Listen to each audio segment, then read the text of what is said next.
મહાનગરપાલિકાની ચૂંટણીના મતદાન માટે હવે ગણતરીના જ દિવસો બાકી રહ્યા છે ત્યારે ભાજપ અને કોંગ્રેસ પોતપોતાના વિસ્તારમાં મતદારોને રીઝવવા આડી ચોટીનું જોર લગાવી રહ્યા છે। બંને પક્ષના ઉમેદવારોએ હવે ડોર ટુ ડોર પ્રચાર પર ભાર મૂક્યો। નવસારીના વોર્ડ નંબર 5ના ભાજપના ઉમેદવાર મુકેશ અગ્રવાલ અને તેમની પેનલ દ્વારા જનસંપર્ક અને પ્રચાર અભિયાનની શરૂઆત કરવામાં આવી। સામા પક્ષે કોંગ્રેસ પણ મતદારો સુધી પહોંચવા માટે સક્રિય બની છે। ઉમેદવાર પિયુષ ઢિમ્બર પણ પ્રચાર કાર્યમાં જોડાયા। હવે જોવાનું એ રહેશે કે ઉમેદવારોના આ જનસંપર્ક મતદાનમાં કેટલું પરિવર્તન થાય છે।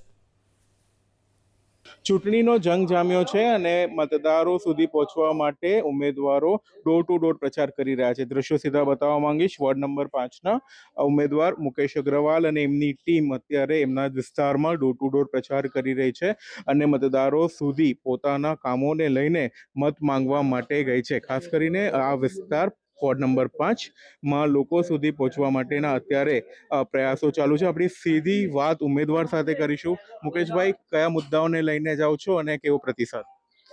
અમારા ભારતીય જનતા પાર્ટી જે વિશ્વની એકલૌતી એવી પાર્ટી છે જે વિકાસના મુદ્દે જ હંમેશા ઇલેક્શન લડે છે અને આ ફેરી બી અમે વિકાસના મુદ્દે જ ઇલેક્શન લડીએ છીએ અને લોકોનો પ્રતિસાદ બહુ સારો છે ને 100% હું એવી ખાતરી આપું, પાર્ટી વતી એવી ખાતરી આપું કે અમે જંગી બહુમતીથી આ જે કબીલપુર 24 દરાગીરી જે વોર્ડ નંબર 5ની સીટ છે અમે જંગી બહુમતીથી જીતવાના છે।